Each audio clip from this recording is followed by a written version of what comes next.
All right, everybody, welcome to our weekly deal breakdown. This is going to be a really good one. But if you're new here, Charles and I host a weekly deal breakdown every Monday, 6 p.m. Central, 7 p.m. Eastern Time, and we pull a deal right out of Charles's pipeline or my pipeline that we just recently closed and funded on, and we talk about the deal from A to Z, the good, bad, the ugly, the learning points.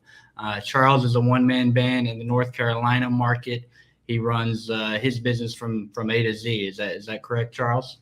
Yeah. A to Z wholesaling over here, man. From pulling the list to closing the deal and doing transactions. Yep, I love it. And you're bringing on some acquisition managers now, so we're watching you scale up from being a one man band to now adding some people on your team that hopefully can close some of those deals for you. 100%, 100%. It's gonna be a crazy journey, one that I need to be documented so I can share it with you guys. Yeah, for sure. I love it. And for me, I'm all dispo. I'm JV model, so instead of being direct to seller, I'm direct to wholesaler, which brings us our esteemed guest today, Caleb Wright. And I met Caleb almost 2 years ago now. Caleb came to one of our local events that me, Jabs Carter, and Zach Shelley put on. And immediately, Caleb, I was drawn to you because I could tell, similar to how you are today, you're wearing your Caleb Wright gear. Back then, you were wearing your wholesaling gear, Yeah. polo, and I think hat too. And I was like, this guy, he's serious about his business. He's repping it, and I'm sure he's top quality. But finally, a year and a half later, we got to do a deal together, got it to the finish line, and got to make some money together. So really excited to have you on, Caleb. Tell everybody a little bit about yourself and what you're doing in real estate. Yeah, so my name is Caleb Wright. Own a company, Wright Cash Offer. Of course, do real estate and everything. So I'm actually out of the Dallas area right now. Main markets you kind of do business out of is pretty much Texas and Oklahoma. Mhm. I kind of got my feet going, I guess, and everything probably about 2 years ago. I got my first real estate deal back in February 2022. So this has been trying to progress ever since then. Kind of like Charles a little bit. I'm a one man band myself right now. But definitely looking, hopefully between now and the end of the year, early part of next year, maybe looking to bring some acquisition people and everything again to kind of start, broadening the real estate business and kind of working myself out the business and everything. But yeah, that's just a little bit about me, man. Just looking to bring some good energy today. Hopefully, I can share some value to somebody out there. Maybe learn a thing or two.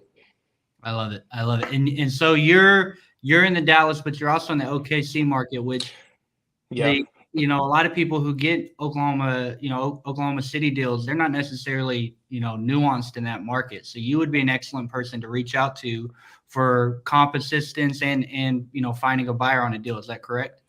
Correct. Yeah, Tulsa and Oklahoma City. So I'm originally from out there, so I'm pretty kind of familiar with the lay of the land and everything as well. So a little home field advantage, but yeah, if anything coming to Oklahoma, definitely hit me up and try to see if we can JV or get a move for you.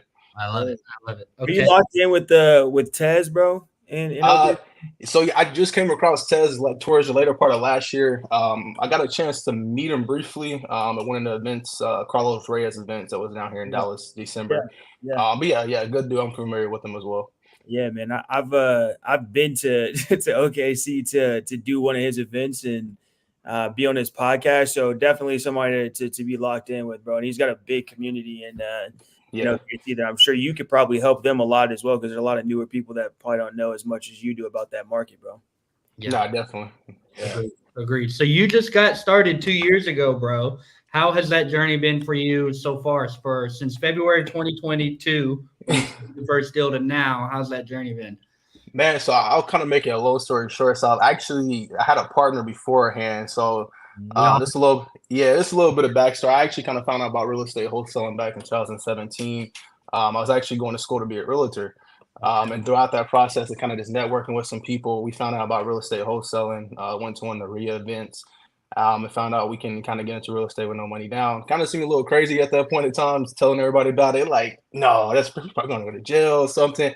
Long story short, though, like I said, kind of trying to do the business a little bit, 2018 up to 2020. I actually put the business down for about a year and a half in 2020 during the COVID. Me and my partner kind of went in different ways and everything. Put the business down. Fast forward 2021 November, decided to join Chris Jefferson's group to Mm, get back into it. Start sending out text messages.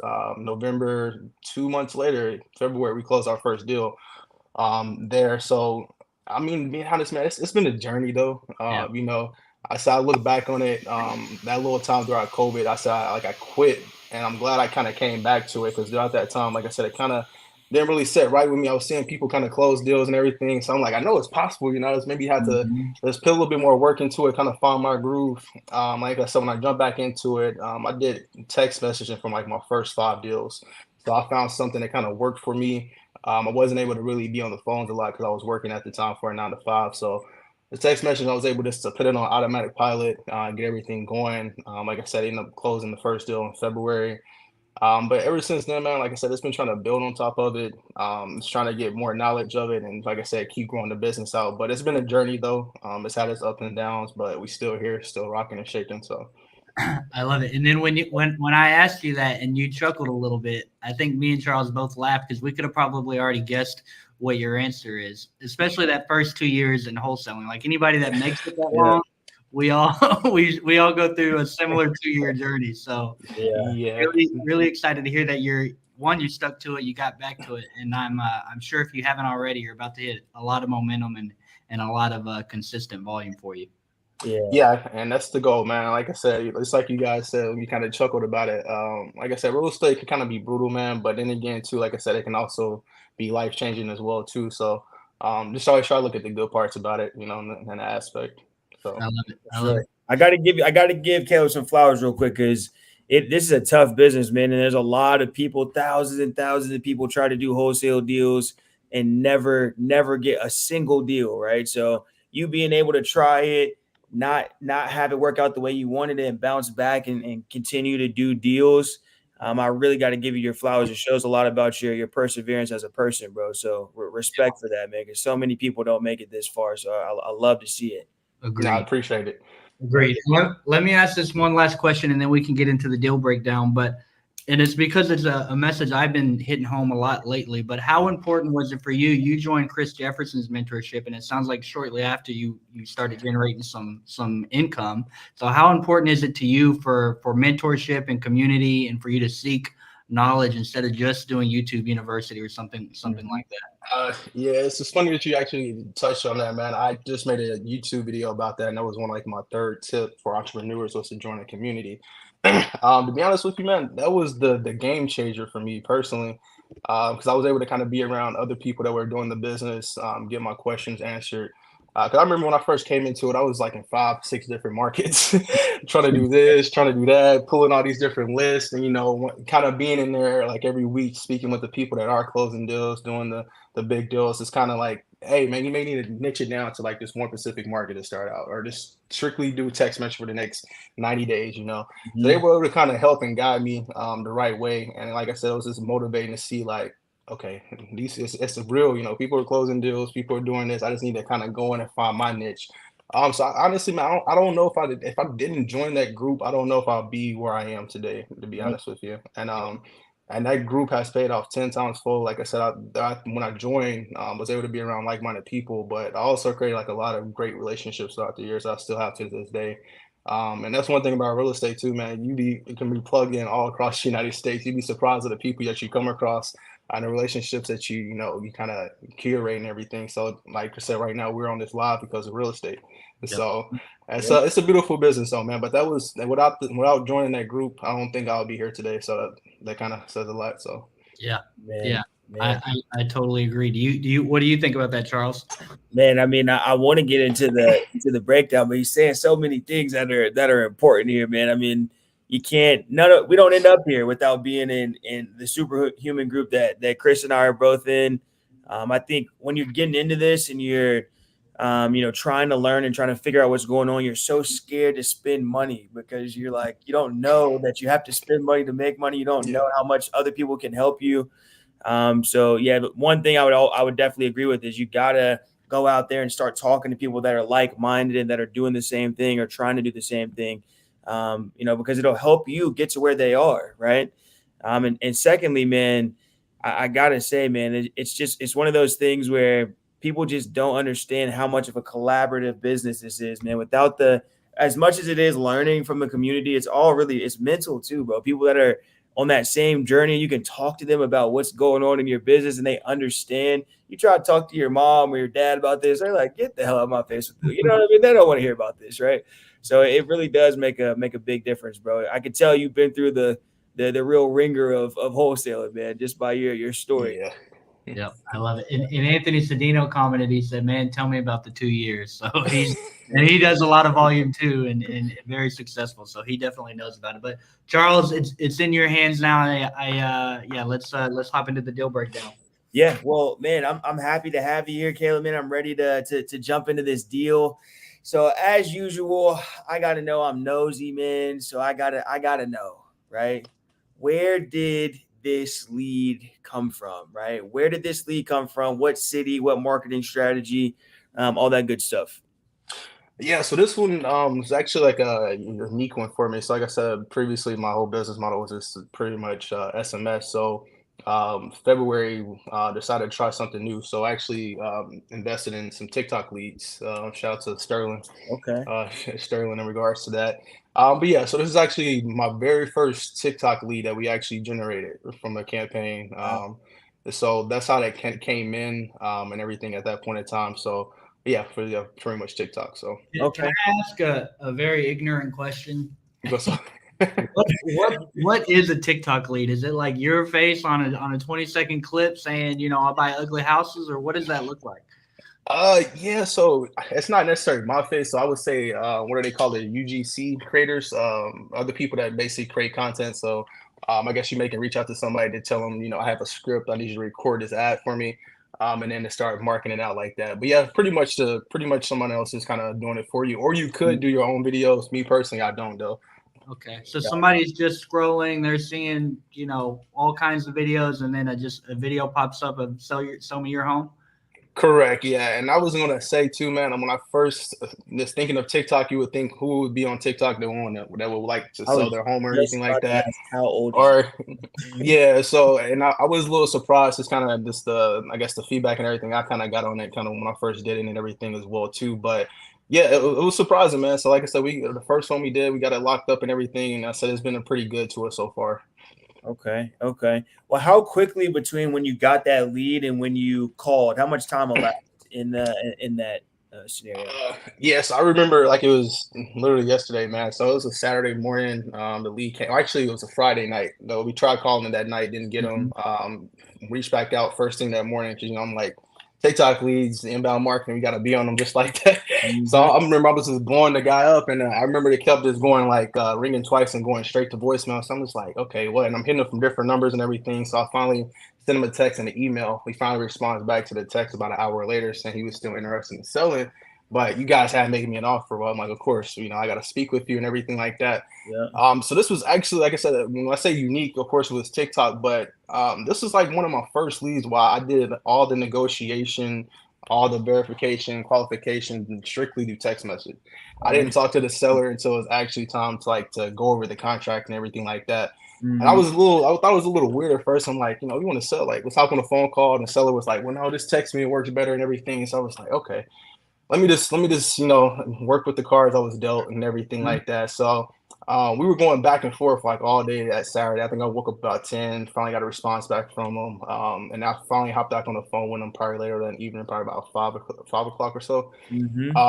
But yeah. So it was pretty much same day, or I guess 24 hours. So it happened pretty quickly. Not saying that every deal like that is going to go like that, but we just got lucky on the first one. He was ready to go ahead and sell and get everything done. So we were ready to kind of negotiate, go back and forth in text message, kind of come to an agreement on price point, and then go ahead and get it locked up that weekend. So 24 hours from when the lead was generated to under contract? Correct. Yeah. It went pretty fast. That's crazy. Well, it goes to show the motivation for people who are going to fill out forms, right? You're definitely not the only one. It shows two things. You better move fast because you're not the only one that they filled out a form for. So if you wait a day or two, Caleb's going to already have it under contract. And two, it shows the motivation for someone who's seeking someone to call them rather than you cold call or text them. They're looking for you to call them. And within 24 hours, Caleb had it under contract. Yeah, that's crazy, man. That's two things there. Like Chris was just saying, you got to get on that lead quick because you're paying money for these, man. You got to get on them. And they are probably filling out other forms for other people to call them. And two, That's a little weird for you, right? Having a deal go, you're doing all the verification through text. That's a little weird for me too. The first couple of times I had to do that, but it goes to show you got to meet the seller where they are, man. Everybody's not going to want to talk on the phone, right? And you've got to be the Swiss Army knife to be able to email, text, call, leave voicemails, whatever you got to do to communicate with that person. So kudos to you for that. So you get this lead in on. Wait, Charles. So you've closed the deals strictly all through texting too? Yeah, I've closed a couple of deals where like we've texted for like majority of the process, and we might have hopped on the phone quickly to go through the contract. Sometimes I've closed deals through email. Like it really is like with very little phone conversation. It's weird to me because who's selling a house via text message? But that's how technology changes, man, and people are willing to do different things. So it's crazy. Understood. And then I thought I had another question I wanted to ask you before you jump ahead, Charles. So you said that when you called the guy or you started texting the guy, he was immediately off the bat a what's your offer kind of seller? Mm-hmm. Yeah, exactly. And I was kind of like, of course I haven't been able to speak with you or you haven't picked up any phone calls. So I haven't got to kind of go through these questions and everything. And that's where you can try to redirect them, let them know like, hey, I can definitely get you an offer today. But of course I need a little bit of information in regards to it. So of course at that time he was like, okay, so what information do you need? So, and like I said, of course through text message, you can't have like a long drawn out conversation. So you kind of have to improvise a little bit. So like I said, it was a little frustrating, man, because I'm just typically, to get on the phone, go through everything, what I need. But this was, like I said, a little unique. So I was able to go through that, qualify him, kind of get the information that we needed. And he was a pretty cool guy, like at the end of the day, once it was all said and done. So. Okay. Yeah. Crazy. I was going to say too, one thing that kind of helped out, he did already have pictures ready to go as well too, so he was able to kind of send some of those over as well too. So he was, like I said, he was ready to sell, kind of already made his mind up and was ready to go. And like I said, we just had to kind of meet at a price point at that time. Yeah, crazy. Okay. So there's a guy scrolling down TikTok watching Mavericks highlights. You see your ad, right? Fills it out. You finally are able to get a hold of him. Another good thing that you did was blow his phone up, right? You don't call these people one time. You got to call him and text him and do whatever, right? You get this thing locked up Saturday night. Where is the deal? What price you get it locked up at, and where do you think you're going to be able to sell it? Yeah, so this was in Eagle Pass, Texas. When the lead that first came in, man, I never heard of Eagle Pass, Texas. So I was like, where the heck is it even at? Right. So I had to go pull up a map to kind of look at it and see where it was. And I was like, man, I don't know if it'll, my first thought was kind of like, it seems kind of like a desolate area. Like, I don't know if it'll move or any buyers or anything like that out there, kind of sort. But my long story short though, so we ended up getting it locked up at 82,000 on it. I think I had my max allowable offer on this one and was about 90, maybe 92,000 on it. Okay. So we kind of was able to. MAO stand for making absolutely zero. So had you offered 92K, I'll jump ahead, but we signed it for 94K, so we would have made absolutely zero on MAO. Yeah, because I think he was asking originally like about 100,000 on it. I think my initial offer to him was about like 75,000 on it or so, maybe 75 or 70. I have to go back and look at the notes, but I know I came in about the 70,000 mark just to kind of give ourselves a little room to negotiate. I think he came back about 90, and then we were able to meet at 82. He was like, well, if you guys are able to close, do all this and take care of everything within the next 24 to 30 days, then I'll be willing to go ahead and do so and move forward with 82. So we were able to go ahead and lock it up at 82. And that's even in at the 82,000. I was still a little hesitant just due to the area and everything as far as locking it up. But like I said, I kind of just ran my numbers the same as I do on every deal. And like I said, just shot it. And like I said, we were able to still move it. So yeah, and that's kind of my next question, man. Like, it sounds like this is, I don't know where Eagle Pass, Texas is. So it sounds like this is a little bit more rural, right? So how did you run those numbers? Did you have solid comps where you kind of throw stuff at the wall and see what would stick? How did you run comps on this? No, so I think I maybe had one comp that maybe sold like a year ago out there. I think it was like an as-is comp for like 89,000. But when I kind of run into situations like that, I'll pretty much just do like an average of like Zillow, Redfin, and Realtor. I have a spreadsheet where I kind of just plug and play it. And it'll give me like an average ARV to kind of go off of and just kind of do the numbers from there. Yeah, I like that. A good way to do it for sure. So we get this thing locked up. It's in a random place. Sounds like you probably don't have any initial buyers there, right? Like who knows where that is even. So what's your next step? Is it let me try to find my own buyers and see if we can get this done? Or is it, hey, I know the king of Dispo is in my network. I'm sending it straight to him. Nah, yeah, I thought about going that route, man, but to be honest, I didn't want to deal with it. So I was like, let me just go with someone that's all they deal with and probably has a bigger buyer network within Texas. So I reached out to Chris. And at first he was like, kind of letting me know a little bit about the city and everything as far as like what's going on down there and everything. I was like, man, I don't know if it's going to work or if it's a deep enough discount. But like I said, Chris was able to work his magic, man, and get it done. Like I said, I was, definitely happy about that and everything. And like I said, Chris does it for a living, so reach out to him, let him kind of work the back end of it, and then let me just get back to doing the acquisitions part of it. So like I said, I didn't want nothing to do with the dispo part of it if I could stay out of it myself. So yeah, I love that, man. I love that. I think especially as a one-man band, bro, like you can waste so much time trying to dispo and it turns off your acquisitions faucet, which is never good when you're in a one-man band situation. So, Chris, you get a form filled out or a text or a call from Caleb saying, "Hey, we got this deal at Eagle Pass." What are your initial thoughts when you see this deal? So my initial thoughts are, one, I've never been in that market. Neither has Caleb, so that was new to me. And two, being a nationwide dispo guy, I have my tentacles everywhere in the country. And I had just watched CNN. Or maybe another one, but it just said like the news was a whole bunch of immigrants were coming into Eagle Pass, Texas, and the city was flooded. And I was like, as soon as Caleb sent that to me, I said, Caleb, that either means one or two things. That's a good thing. Housing is up. They need the landlords need rentals, or two, the market is down over there. We're not sure. So I checked Investor Lift. I had 245 buyers there, and me and Caleb had a conversation. We said, we don't know the market, but we'll see if we can catch any attention. And we had pretty decent attention to start. Caleb, I should have brought it up, but do you remember what this house looked like? Like, was it how many bedrooms, how many bathrooms? I think it was a 3-2, if I'm not mistaken, on it. And I mean, I wouldn't say it's like it was in bad condition. I say it was I guess livable to the seller's conditions, but I say probably like cosmetic work. I don't think it really needed too much, like I guess major things. I know the AC was kind of like one the components that the seller said may need to be switched out. But I mean, I guess for the most part, this needed some cosmetic work and everything, some renovating, everything like that as well. Yeah. So Eagle Pass, Texas is right on the border, and we had a brick 3-bed, 2-bath home, 1,400 square feet, and it was, what year build was it?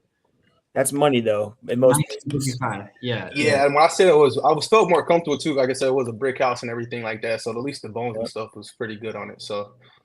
Yeah, and we had a Zestimate around 175. Caleb had it at 82. So we felt like our numbers were pretty good for a brick 3-2. And so we began to market. Our interest was, relatively low, but we had to understand that was our buyer pool too. We weren't, fishing in a big market. But by, the job in dispo is to get on the biggest mountain and scream as loud as you can. Yep. And through having a conversation with one of my San Antonio buyers, San Antonio is 4.5 hours north. He said, "Hey, I'm actually from Eagle Pass. Can you send me that deal? My parents still live there." And I was like, "Yes." So I sent it to him. He likes it. He says, "Hey, I was looking for a reason I need another reason to go back and visit my parents. So I'll get on the road this week and go and look at it. And if I like it, I can keep a rental by my parents." And so communicating with Caleb, I set the picture up. This is our perfect buyer. Let's do our best to not blow it. Caleb, he sets up the appointment for his seller to meet our buyer there, which we never love, right? We never want our buyer to be right there in front of the seller. But when Caleb gets a deal in a market he's never been in, a market that's 9 hours away from the both of us, we got to do what we got to do. So we set it up. I had the conversation with the buyer. The seller's going to meet you there. Feel free to ask them any questions about the property and the condition. But in terms of price, negotiating, or terms of the deal, you bring that back to me. When I have that conversation with buyers, I first want to ask them, have you ever done a deal with a wholesaler? Do you understand the dynamic of it? Luckily, now I'm getting really lucky. Majority of my partners are very transparent on the acquisition, so that part of it is a little bit easier to smooth over. Caleb, do you remember how you set the picture with the seller? Did they understand you were, full out wholesaling? Yeah, so I always let the seller know that we're going to do 2 walkthroughs. First one, of course, just to get photos and confirm the condition of the property. And then the second one will be with contractors and our private money partners for final approval. So I always suspect to them, we work with private money partners for our properties, and we have to get a final approval for them for the deal to finally close and everything. Yeah, perfect. Yeah, great way to do it. Yeah. Yeah, so we're able to set it up. Hey, seller, our capital partner, our funding partner is going to be able to come out there. Our guy came out there, had a great appointment. I think him and the seller even got along. Yeah. Yeah, and he liked it. So he came back, said, "Hey, I'll meet your asking price." And for the most part, I think he had a few hiccups, like small hiccups, to get it to the closing table. But for the most part, our marketing was, relatively dry, low interest, and then the perfect buyer popped up. No haggling, no nothing. It was a perfect deal for him. We delivered it at a really good price, and we just waited for a closing. Caleb, do you remember the small hiccups that we had to get through to get to closing? Yeah, so we did have to end up extending this one out, and that was just due to the seller. He needed additional time to kind of get everything moved out the property. Yep. And two, just kind of throughout it, he was a little hesitant that if it was for sure going to close. And that's a little backstory on why he was wanting to sell. He's actually had some health issues and everything, was having some procedures and stuff.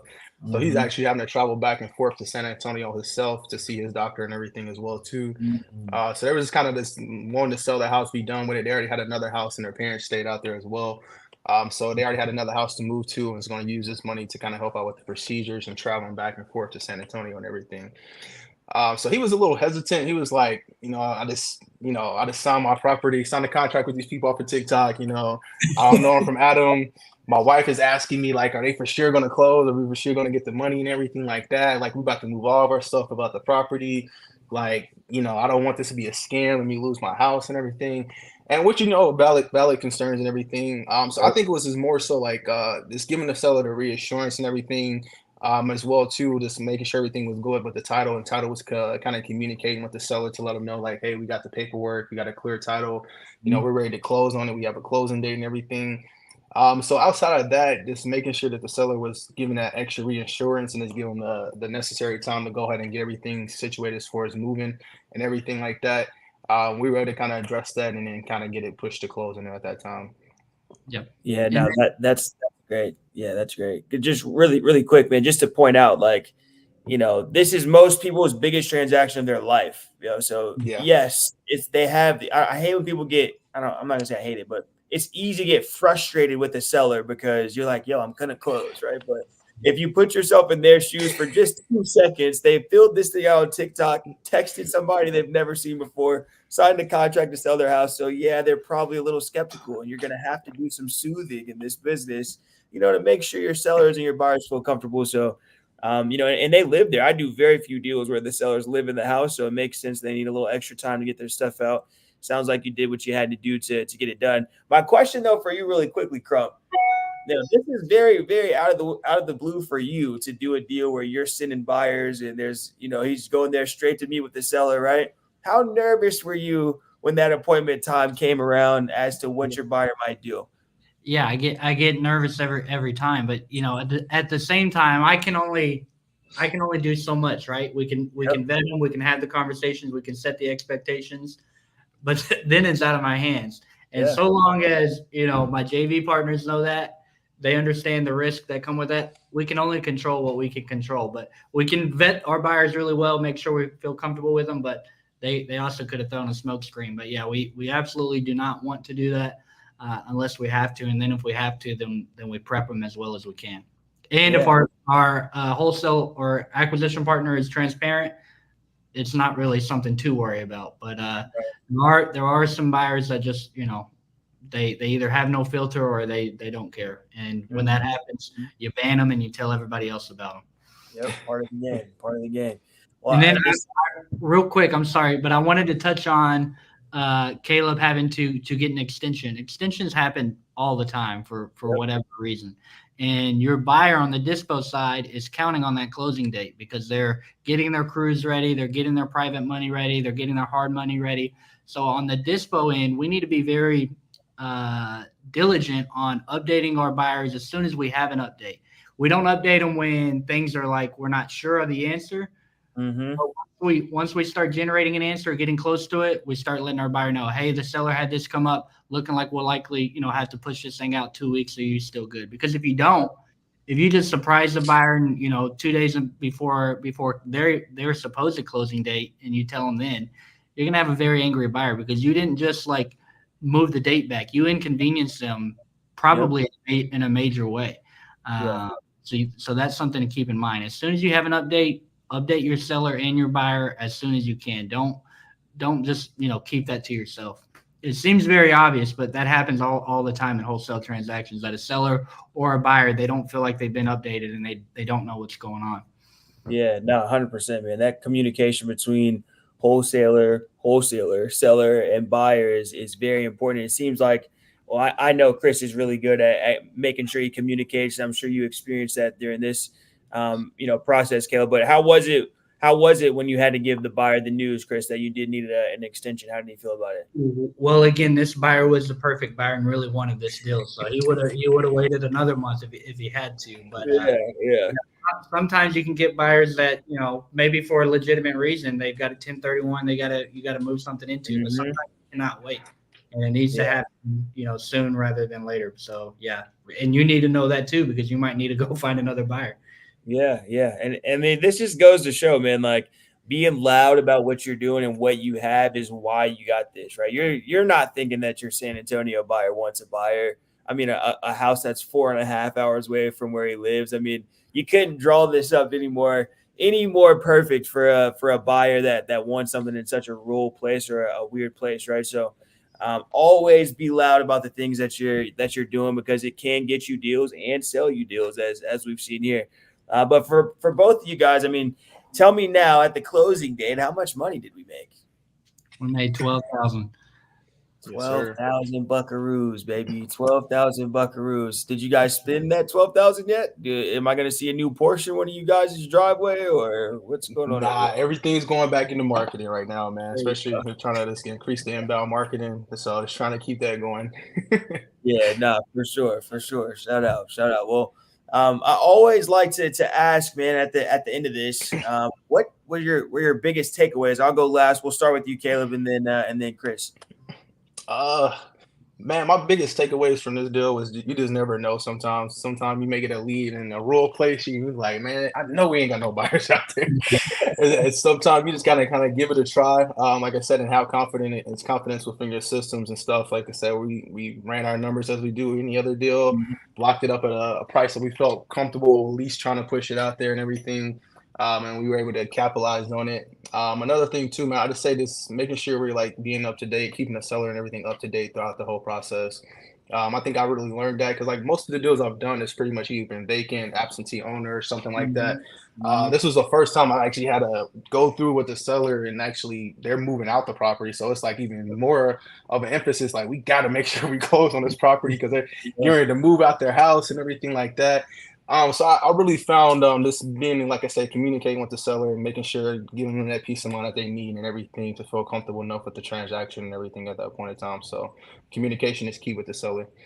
For sure. Good point there. Chris, what you got? Yeah, mine is that first message of, always be marketing, be loud with your marketing, because you never know where your buyer might come from. And then two, it's don't throw away the leads that aren't directly in your market, right? Caleb was we were able to produce a $12,000 assignment fee because Caleb just did a little extra due diligence. He said that the numbers look pretty good and might be worth getting under contract and then figuring out the other part after. And that's that's the who, not how part of it. He got it under contract and then he said, who can help me? And, we were able to make money because of that. Yeah, amazing.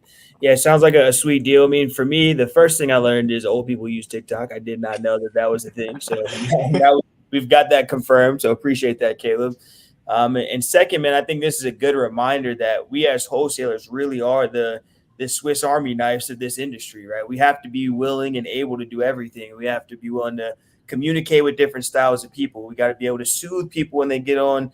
We got to be their therapist when they need that, right? We got to be able to be strong on price when we're talking to buyers. I mean, it really is you learn so many things in this business, and you become such a better person, I think, as well. So another great deal, man. I wonder how many dollars worth of deals we've talked about in these 30 breakdowns, but great deal, man. I'm glad you guys were able to get it done. Shout out to Eagle Pass, Texas, man. I love it. And Charles, you know how we end these lives, right? Yep. Protect. All All right, boys. We'll see you later. Appreciate you, Caleb. No problem, man. Appreciate you. Later, Caleb.